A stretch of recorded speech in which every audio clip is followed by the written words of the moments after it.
Aleluias. Louvado seja o nome do Senhor. Glória a Deus. Aleluias. Bendito é o nome do Senhor.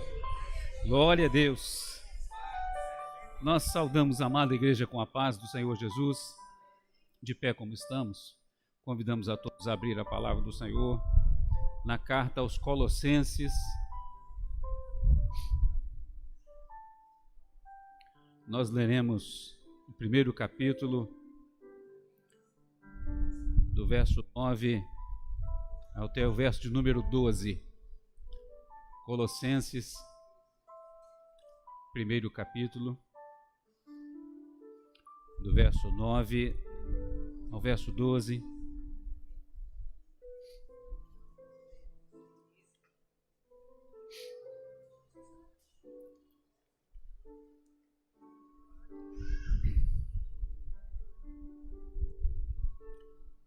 Assim nos diz a palavra do Senhor. As crianças acharam aí?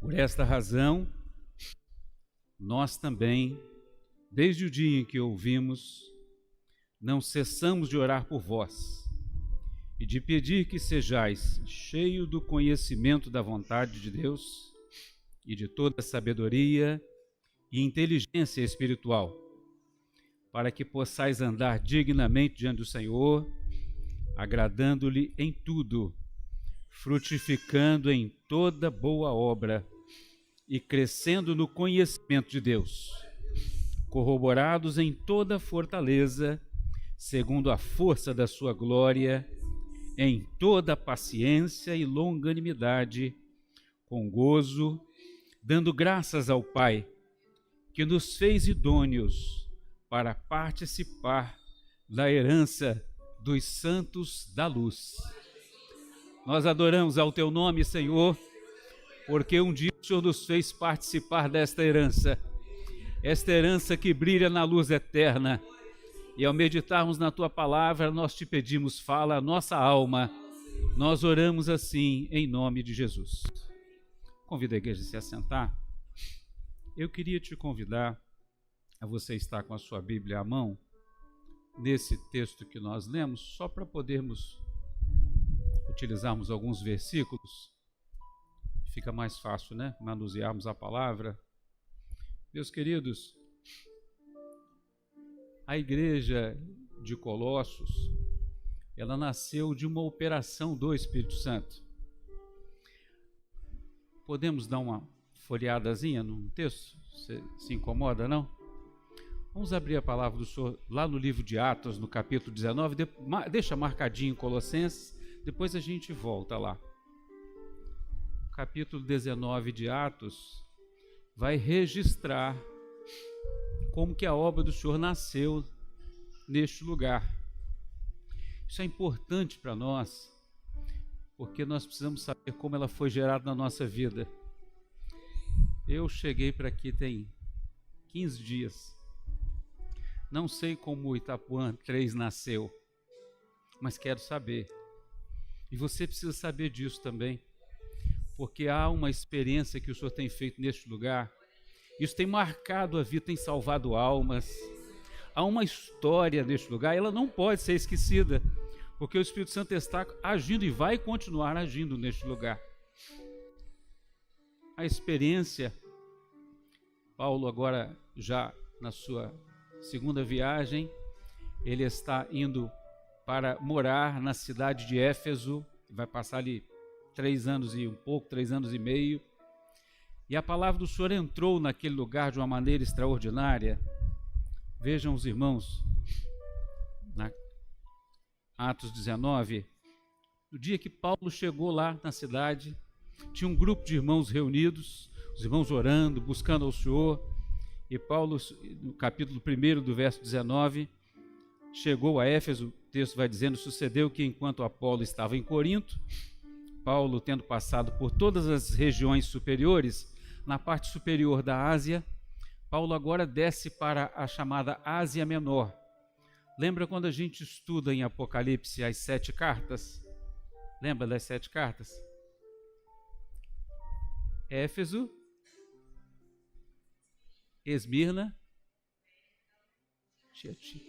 Sardes, Laodiceia, Colossos e Hierápolis eram juntos.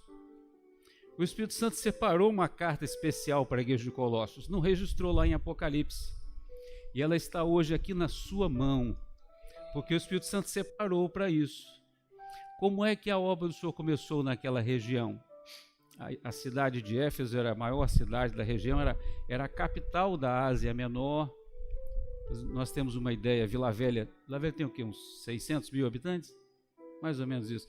Éfeso tinha 400 mil habitantes, era uma cidade muito grande. Paulo chega naquele lugar e o texto vai dizendo: e chegou a Éfeso, no verso 1, e achando ali alguns discípulos, disse-lhes: recebestes já o Espírito Santo quando crestes?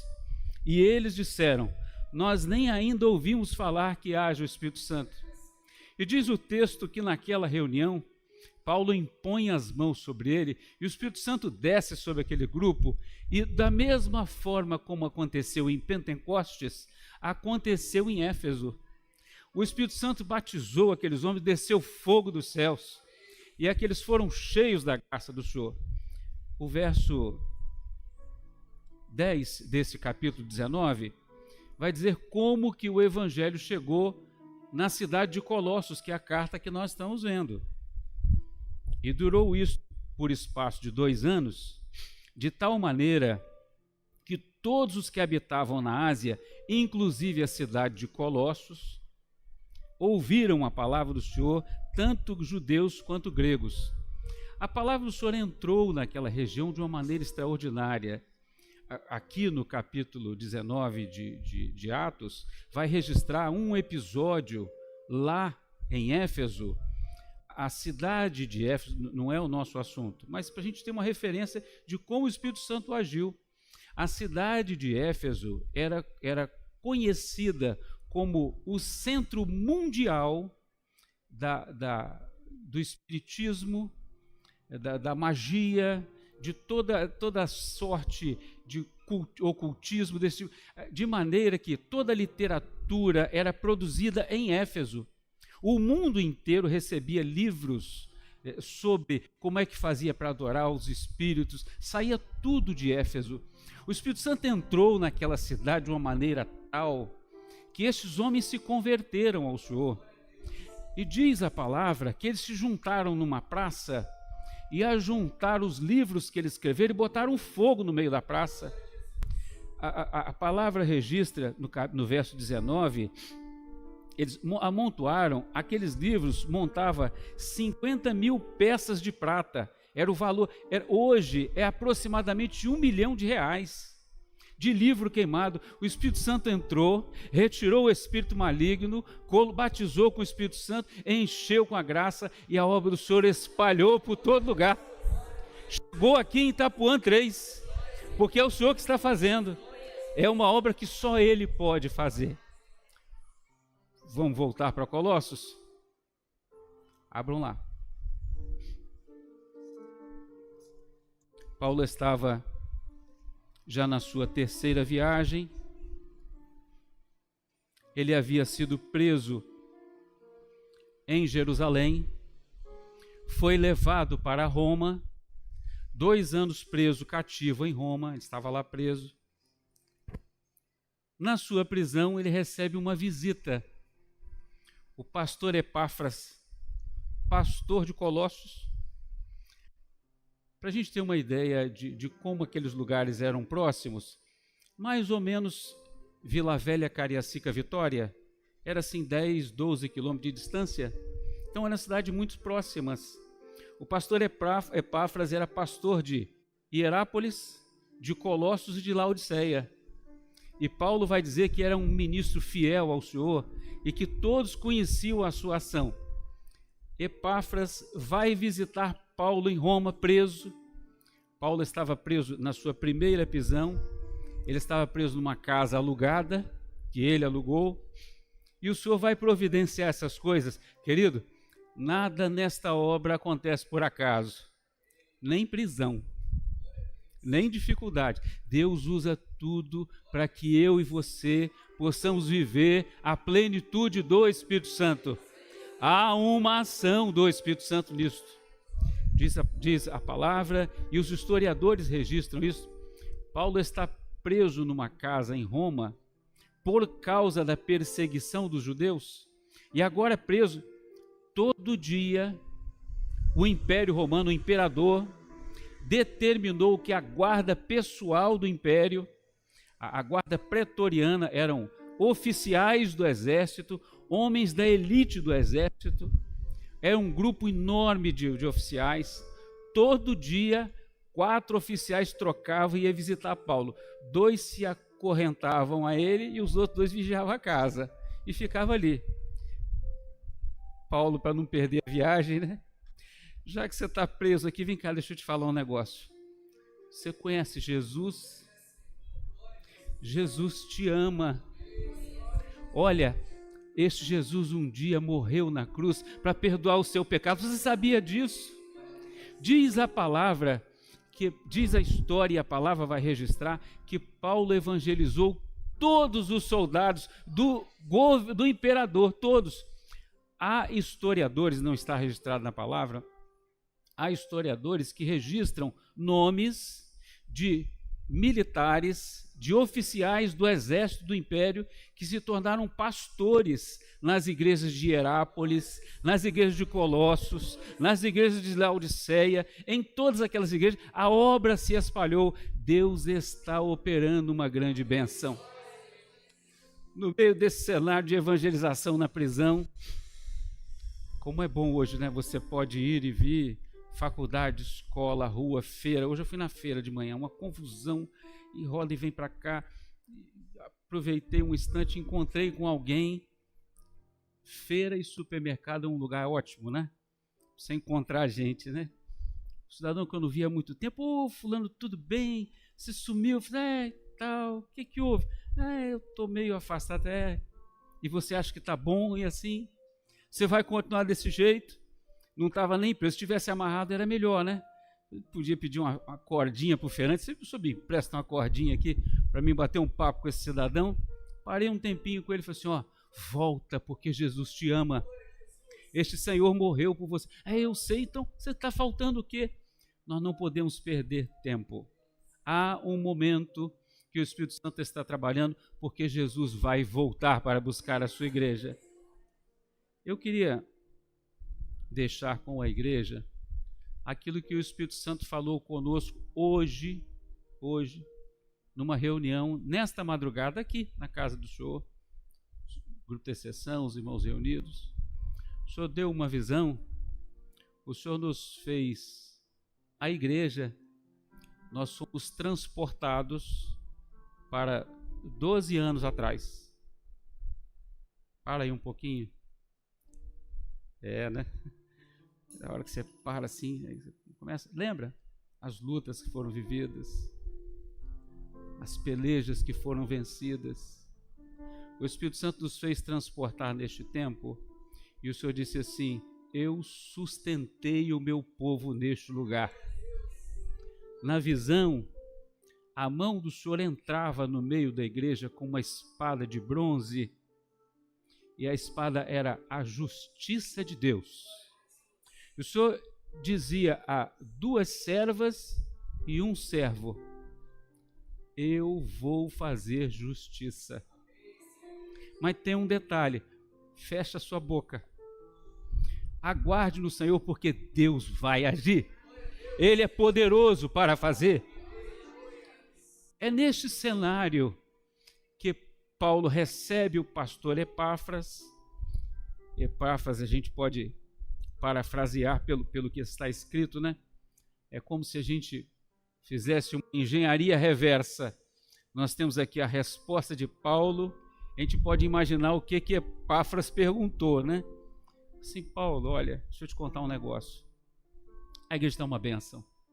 O Senhor tem visitado, a obra cresceu, novos convertidos, obreiros novos que ele vai registrar, e o Senhor está operando, mas está acontecendo, Paulo, um negócio lá que eu preciso da sua ajuda. Mas o que houve, Epáfras? Qual foi o problema? Não, olha, tem um grupo de judeus que está querendo colocar dentro da igreja a lei de Moisés, e o Senhor nos libertou disso. Tem um outro grupo que se converteu, que veio do misticismo, e eles querem dizer agora que eles não creem na ressurreição de Jesus, eles não creem no poder da redenção de Jesus. Agora, e tem, além disso, ainda tem um outro grupo dizendo que não é nem Cristo, nem Deus, agora é Moisés que vai salvar. Juntou aquilo tudo em volta. Paulo, e agora o que eu faço? Diz a palavra, e aí nós entramos no texto que nós lemos, e eu convido você a estar com a sua Bíblia aberta, no primeiro capítulo. Paulo vai, daquilo que o pastor Epáfras falou com ele vai falar da estrutura de uma igreja espiritual, de uma igreja que conhece o Senhor. Ele, no segundo verso, no capítulo 1, Paulo diz assim: aos santos e aos irmãos fiéis em Cristo que estão em Colossos. Esta carta foi escrita para os santos e para os fiéis. Deus tem na sua obra santos e fiéis. Ele tem feito isso por nós. Se você chamar alguém assim de santo, eu não, misericórdia, né? Esse negócio, né? A idolatria, a religião aí fora se apossou deste termo para utilizar isso para outros fins. Mas em Jesus nós estamos santificados. Por que é que somos santos? A gente pode estranhar, né? Como é que você encontra o irmão na rua? Como é que você cumprimenta? Hein? Pai do Senhor, né? Assim que a gente faz? Pode chamar de santo. Alguém vai lá dizer, mas cadê a foto para botar na parede, um vidrinho em volta iluminado, não é assim? Sabe por que nós podemos chamar uns aos outros santos? Porque nós estamos sendo separados do pecado. À medida que o Senhor vai entrando na nossa vida, o Espírito Santo vai fazendo a obra como fez em Colossos e está fazendo aqui neste lugar ao longo destes anos. Ele vai separando santos e fiéis. Porque aquela igreja, ao mesmo tempo, ela estava em Colossos, mas ela estava em Cristo. Itapuã 3 tem 2 endereços, aqui neste lugar e outro na glória. Ela está aqui neste endereço, enquanto o Senhor não vem, mas ela está registrada na glória também. É para os santos e para os fiéis. Paulo então vai dizer, pelo Espírito, para o pastor Epáfras, qual eram as características que o Espírito Santo havia colocado naquela igreja. E no verso 4, Paulo vai dizer assim: portanto, ouvimos da vossa fé em Cristo Jesus, do vosso amor que tende com os santos, e por causa da esperança que vos está reservada nos céus. Estas 3 características são as características de uma igreja da obra do Espírito Santo. Ela vive por fé. Não diz assim a palavra lá em Romanos 1,17? O justo viverá pela fé. Não há, o que é viver da fé? Não é ter fé hoje e amanhã. Não, é porque eu tenho fé hoje, amanhã eu vou continuar tendo. Eu sei em quem eu tenho crido, e Ele é poderoso para guardar o meu tesouro até o dia final. Era a esperança. Paulo, na carta aos Coríntios, no capítulo 13, verso 13, o texto diz assim: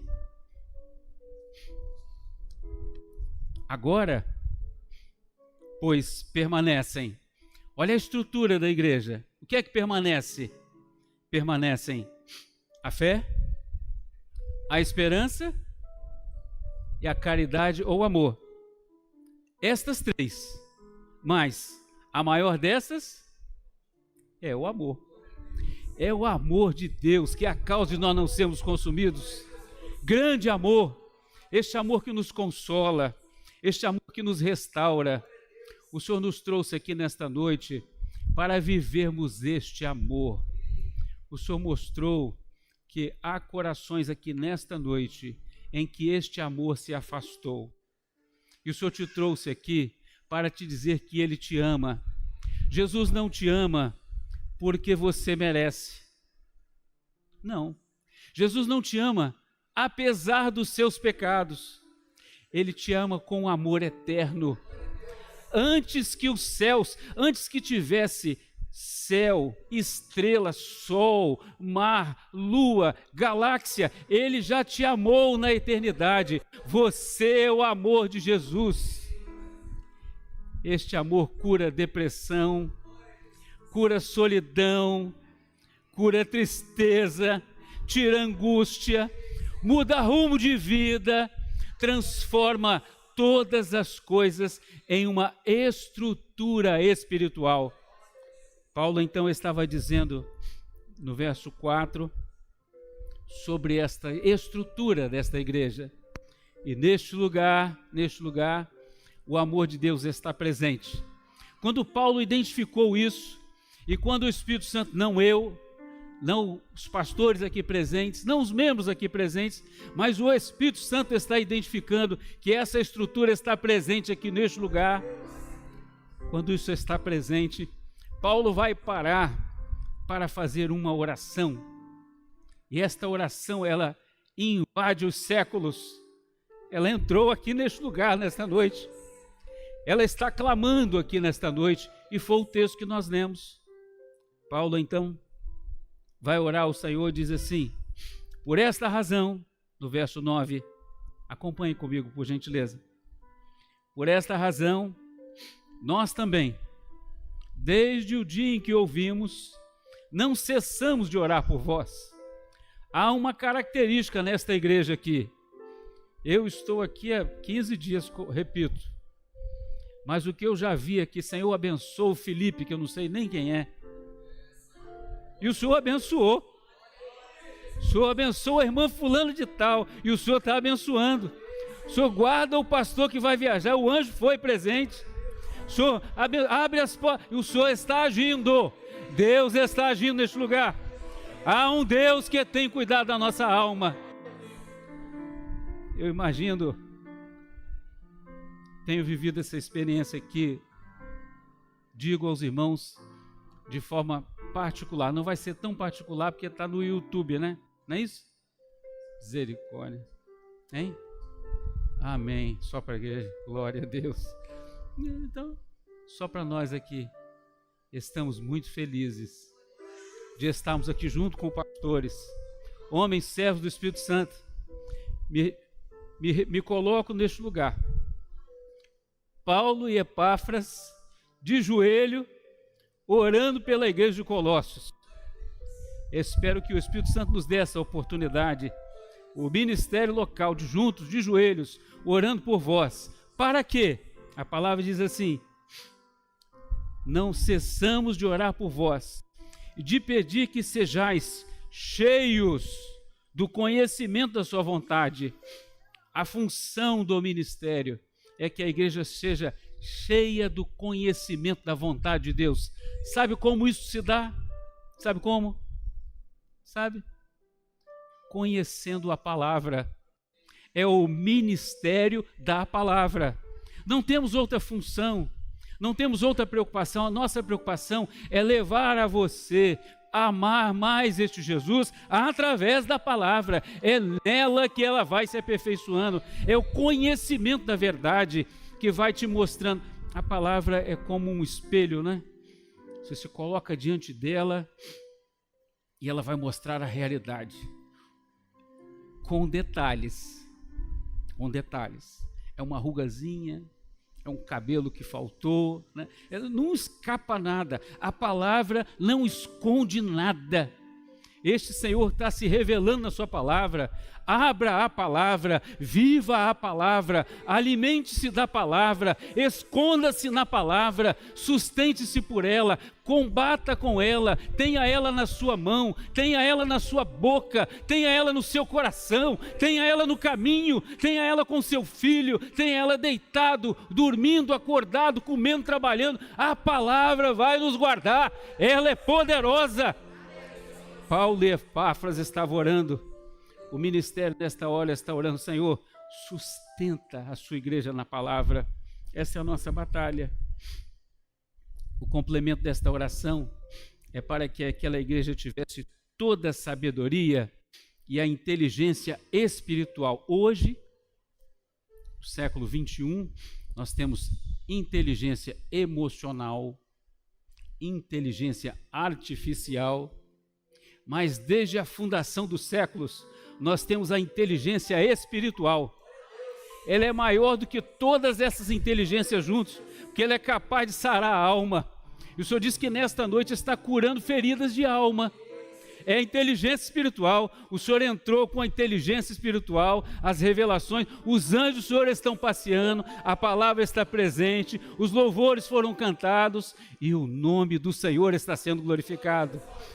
Paulo continua a oração para que sejamos corroborados em toda a fortaleza, segundo a força da sua glória, em toda a paciência e longanimidade, dando graças ao Pai, que nos fez idôneos para participar da herança dos santos na luz. Por que é que Paulo estava trazendo aquela palavra para Epáfras? E o Senhor dá uma orientação, e Paulo transmite aquela orientação. Abre aí em Colossenses mesmo, capítulo 4, verso 16.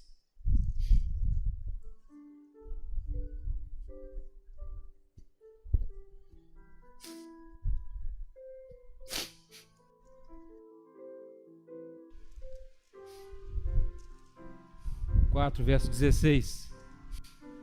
Essa é a vontade do Senhor. E quando esta epístola estiver sido lida entre vós, fazei-a também que seja na igreja dos Laodicenses. E a que veio de Laodiceia, lede entre vós também.